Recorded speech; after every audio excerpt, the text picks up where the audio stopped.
بسم اللہ الرحمن الرحیم۔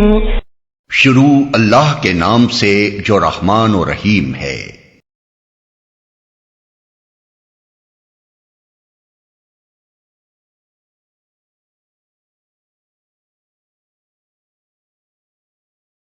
کیا تم اس سے بے خوف ہو کہ وہ جو آسمان میں ہے تمہیں زمین میں دھسا دے اور یکا یک یہ زمین جھکولے کھانے لگے؟ اس کا یہ مطلب نہیں ہے کہ اللہ تعالیٰ آسمان میں رہتا ہے، بلکہ یہ بات اس لحاظ سے فرمائی گئی ہے کہ انسان فطری طور پر جب خدا کی طرف رجوع کرنا چاہتا ہے تو آسمان کی طرف دیکھتا ہے، دعا مانگتا ہے تو آسمان کی طرف ہاتھ اٹھاتا ہے، کسی آفت کے موقع پر سب سہاروں سے مایوس ہوتا ہے تو آسمان کا رخ کر کے خدا سے فریاد کرتا ہے، کوئی ناگہانی بلا آ پڑتی ہے تو کہتا ہے یہ اوپر سے نازل ہوئی ہے، غیر معمولی طور پر حاصل ہونے والی چیز کے متعلق کہتا ہے کہ یہ عالم بالا سے آئی ہے۔ اللہ تعالیٰ کی بھیجی ہوئی کتابوں کو کتب سماوی یا کتب آسمانی کہا جاتا ہے۔ ابو داؤد میں حضرت ابو ہریرہ رضی اللہ عنہ کی روایت ہے کہ ایک شخص ایک کالی لونڈی کو لے کر رسول اللہ صلی اللہ علیہ وسلم کی خدمت میں حاضر ہوا اور عرض کیا کہ مجھ پر ایک مومن غلام آزاد کرنا واجب ہو گیا ہے، کیا میں اس لونڈی کو آزاد کر سکتا ہوں؟ حضور صلی اللہ علیہ وسلم نے اس لونڈی سے پوچھا اللہ کہاں ہے؟ اس نے انگلی سے آسمان کی طرف اشارہ کر دیا۔ حضور نے پوچھا اور میں کون ہوں؟ اس نے پہلے آپ کی طرف اور پھر آسمان کی طرف اشارہ کیا، جس سے اس کا یہ مطلب واضح ہو رہا تھا کہ آپ اللہ کی طرف سے آئے ہیں۔ اس پر حضور نے فرمایا اسے آزاد کر دو، یہ مومنہ ہے۔ اسی سے ملتا جلتا قصہ موطا، مسلم اور نسائی میں بھی روایت ہوا ہے۔ حضرت خولہ بنت ثعلبہ کے متعلق حضرت عمر نے ایک مرتبہ لوگوں سے فرمایا یہ وہ خاتون ہیں جن کی شکایت 7 آسمانوں پر سنی گئی۔ تفسیر سورہ مجادلہ حاشیہ 2، اس میں ہم اس کی تفصیل نقل کر چکے ہیں۔ ان ساری باتوں سے ظاہر ہوتا ہے کہ یہ بات کچھ انسان کی فطرت ہی میں ہے کہ وہ جب خدا کا تصور کرتا ہے تو اس کا ذہن نیچے زمین کی طرف نہیں بلکہ اوپر آسمان کی طرف جاتا ہے۔ اسی بات کو ملحوظ رکھ کر یہاں اللہ تعالیٰ کے متعلق من فی السماء یعنی وہ جو آسمان میں ہے کے الفاظ استعمال فرمائے گئے ہیں۔ اس میں اس شبے کی کوئی گنجائش نہیں ہے کہ قرآن اللہ تعالیٰ کو آسمان میں مقیم قرار دیتا ہے۔ یہ شبہ آخر کیسے پیدا ہو سکتا ہے جبکہ اسی سورہ ملک کے آغاز میں فرمایا جا چکا ہے کہ الذی خلق السبع سماوات طباقا، یعنی جس نے تہ بر تہ 7 آسمان پیدا کیے، اور سورہ بقرہ میں ارشاد ہوا ہے فَأَيْنَمَا تُوَلُّوا فَثَمَّ وَجْهُ اللَّهِ، یعنی پس تم جدھر بھی رخ کرو گے اس طرف اللہ کا رخ ہے۔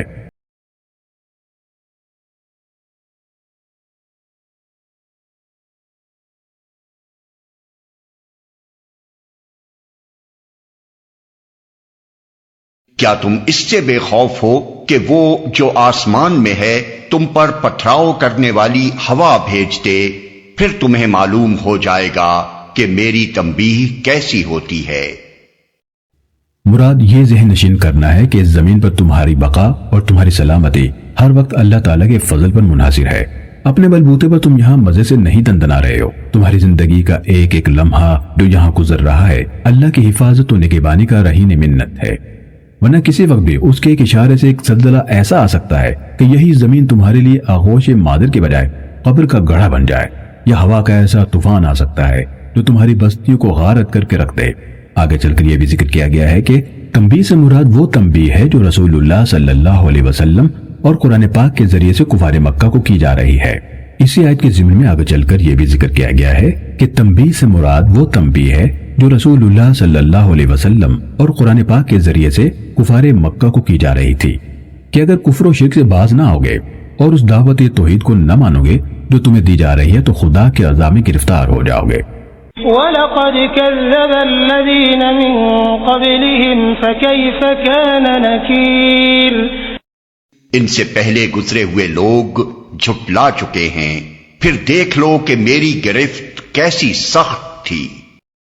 اشارہ ہے ان قوموں کی طرف جو اپنے ہاں آنے والے انبیاء کو جھٹلا کر اس سے پہلے مبتلا عذاب ہو چکی تھی۔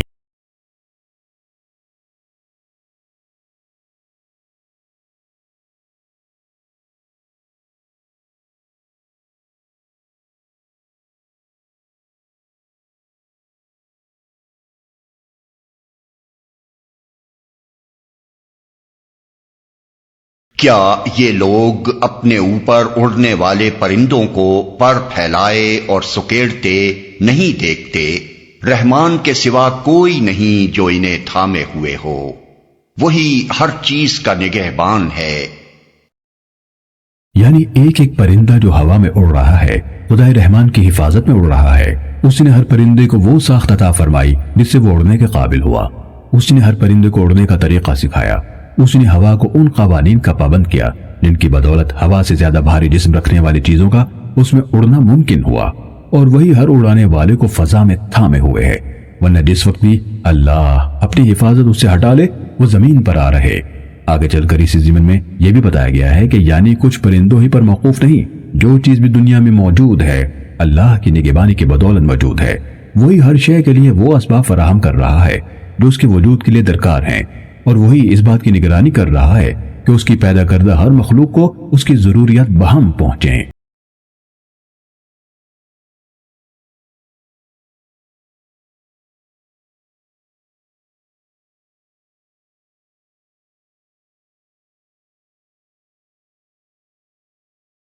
بتاؤ آخر وہ کون سا لشکر تمہارے پاس ہے جو رحمان کے مقابلے میں تمہاری مدد کر سکتا ہے؟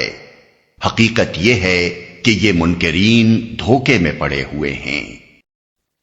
دوسرا ترجمہ یہ بھی ہو سکتا ہے کہ رحمان کے سوا وہ کون ہے جو تمہارا لشکر بنا ہوا تمہاری دستگیری کرتا ہو. ہم نے متن میں جو ترجمہ کیا ہے وہ آگے کے فقرے سے مناسبت رکھتا ہے، اور اس دوسرے ترجمے کی مناسبت پچھلے سلسلے کلام سے ہے.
ان سے کہو اللہ ہی ہے جس نے تمہیں پیدا کیا، تم کو سننے اور دیکھنے کی طاقتیں دیں اور سوچنے سمجھنے والے دل دیے، مگر تم کم ہی شکر ادا کرتے ہو.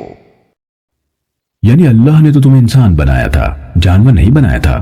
تمہارا کام یہ نہیں تھا کہ جو گمراہی بھی دنیا میں پھیلی ہوئی ہو اس کے پیچھے آنکھیں بند کر کے چل پڑو، اور کچھ نہ سوچو کہ جس راہ پر تم جا رہے ہو وہ صحیح بھی ہے یا نہیں. یہ کان تمہیں اس لیے نہیں دیے گئے تھے کہ جو شخص تمہیں صحیح اور غلط کا فرق سمجھانے کی کوشش کرے اس کی بات سن کر نہ دو، اور جو غلط سلط باتیں پہلے سے تمہارے دماغ میں بیٹھی ہوئی ہیں انہی پر اڑے رہو. یہ آنکھیں تمہیں اس لیے تو نہیں دی گئی تھی کہ اندھے بن کر دوسروں کی پیروی کرتے رہو، اور خود اپنی بینائی سے کام لے کر یہ نہ دیکھو کہ زمین سے آسمان تک ہر طرف جو نشانیاں پھیلی ہوئی ہیں وہ آیا اس توحید کی شہادت دے رہی ہیں جسے خدا کا رسول پیش کر رہا ہے، یا یہ شہادت دے رہی ہیں کہ یہ سارا نظام کائنات بے خدا ہے یا بہت سے خدا اس کو چلا رہے ہیں.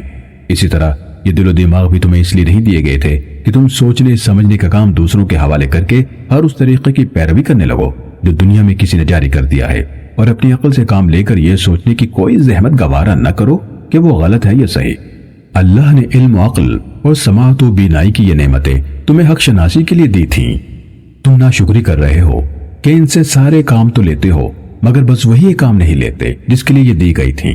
مزید تشریح کے لیے ملاحظہ کیجیے تفہیم القرآن جلد دوم سورہ نحل حواشی 72-73، جلد سوم سورہ مومنون حواشی 75 اور 76، جلد چہارم سورہ سجدہ حواشی 17 اور 18، الاحقاف حاشیہ 31۔ قل هو الذی ذرا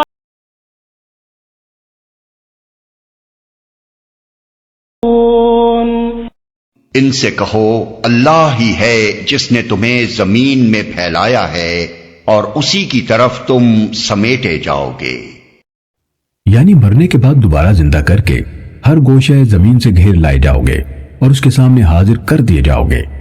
وَيَقُولُونَ مَتَى هَذَا الْوَعْدُ إِن كُنتُمْ صَادِقِينَ یہ کہتے ہیں اگر تم سچے ہو تو بتاؤ یہ وعدہ کب پورا ہوگا یہ سوال اس غرض کے لیے نہ تھا کہ وہ قیامت کا وقت اور اس کی تاریخ معلوم کرنا چاہتے تھے اور اس بات کے لیے تیار تھے کہ اگر انہیں اس کی آمد کا سال، مہینہ، دن اور وقت بتا دیا جائے تو وہ اسے مان لیں گے، بلکہ دراصل وہ اس کے آنے کو غیر ممکن اور بعید از عقل سمجھتے تھے، اور یہ سوال اس غرض کے لیے کرتے تھے کہ اسے جھٹلانے کا ایک بہانہ ان کے ہاتھ آئے۔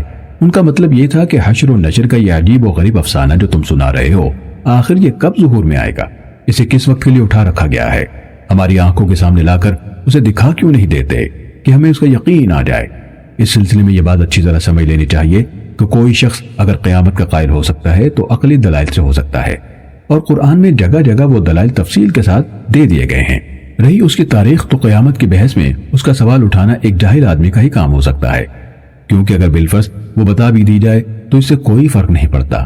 نہ ماننے والا یہ کہہ سکتا ہے کہ جب وہ تمہاری بتائی ہوئی تاریخ پر آ جائے گی تو مان لوں گا، آج آخر میں کیسے یقین کر لوں کہ وہ اس روز ضرور آ جائے گی؟ مزید تشریح کے لیے ملاحظہ کیجیے تفہیم القرآن جلد 4، سورہ لقمان حاشیہ 63، الاحزاب حاشیہ 116، سورہ سبا حواشی 5 اور 48، سورہ یاسین حاشیہ 45۔ قل انما العلم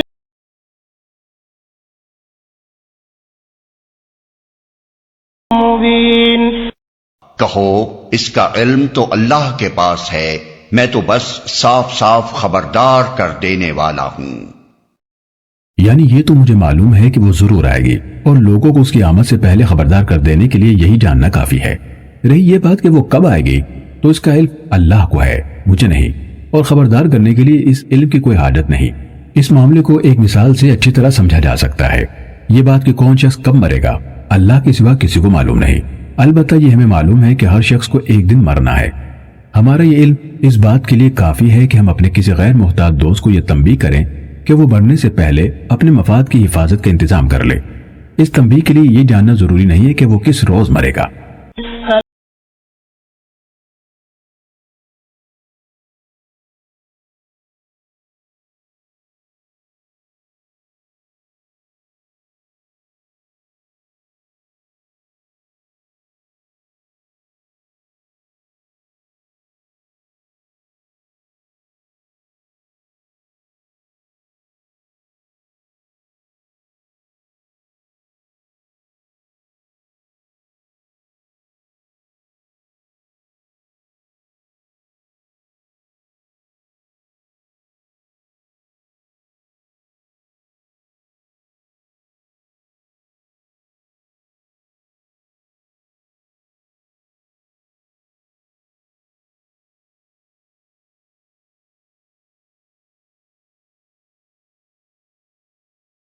ان سے کہو کبھی تم نے یہ بھی سوچا کہ اللہ خواہ مجھے اور میرے ساتھیوں کو ہلاک کر دے یا ہم پر رحم کرے، کافروں کو دردناک عذاب سے کون بچا لے گا؟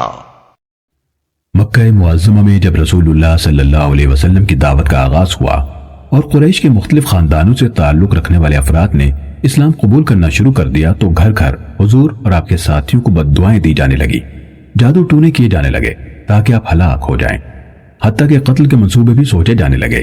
اس پر یہ فرمایا گیا کہ ان سے کہو خواہ ہم ہلاک ہوں یا خدا کے فضل سے زندہ رہیں، اس سے تمہیں کیا حاصل ہوگا؟ تم اپنی فکر کرو کہ خدا کے عذاب سے تم کیسے بچو۔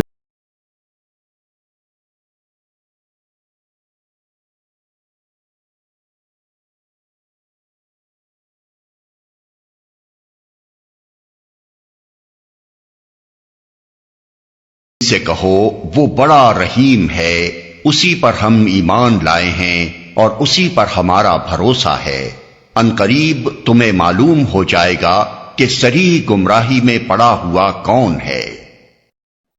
یعنی ہم خدا پر ایمان لائے ہیں اور تم اس سے انکار کر رہے ہو۔ ہمارا بھروسہ خدا پر ہے اور تمہارا اپنے جتھوں اور اپنے وسائل اور اپنے معبودان غیر اللہ پر، اس لیے خدا کی رحمت کے مستحق ہم ہو سکتے ہیں نہ کہ تم۔